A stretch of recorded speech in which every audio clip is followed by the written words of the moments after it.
CNN News.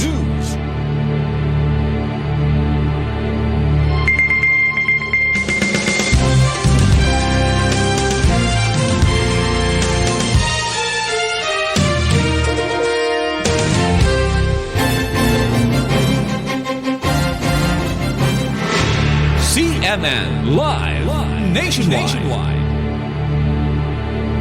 Magandang umaga Ariel, magandang umaga Pilipinas.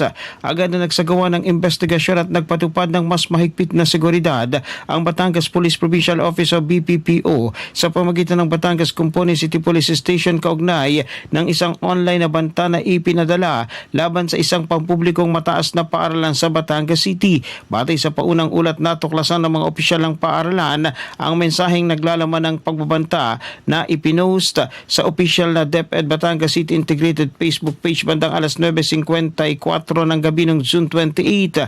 Ang mga mensahe naglalaman ng banta ng karahasan laban sa mga mag-aaral na nagdulot ng pangamba sa mga otoridad ng paaralan at mga magulang.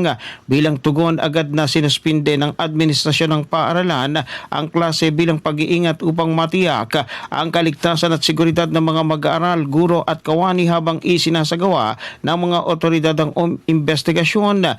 Si Acting Provincial Director Police Colonel Oliver Ebora kasama ang mga tauhan mula sa Intelligence at Investigation Unit ay agad na nagtungo sa paaralan upang personal na pangasiwaan ng investigasyon at nakipag-ugnay sa mga opisyal ng paaralan hinggil sa mga hakbanga sa seguridad para sa kapakanan ng lahat. Dahil sa maagap na pagkilos ng mga otoridad, natukoy ang isang Child in Conflict with the Law o CICL bilang person of interest sa insidente. Agad itong isinailalim sa wastong pagsusuri at intervention sa pakikipag-ugnay sa City Social Welfare and Development Office alinsunod sa mga umiiral na patakaran ng juvenile justice system. Samantala, nagtalaga rin ng karagdagang mga pulis sa loob at paligid ng paaralan upang mapanatili ang seguridad habang nagpapatuloy ang investigasyon.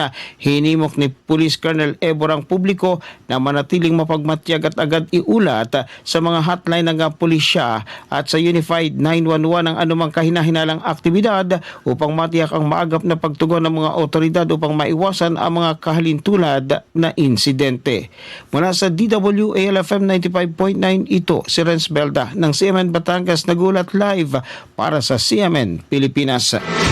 CNN Live Nationwide.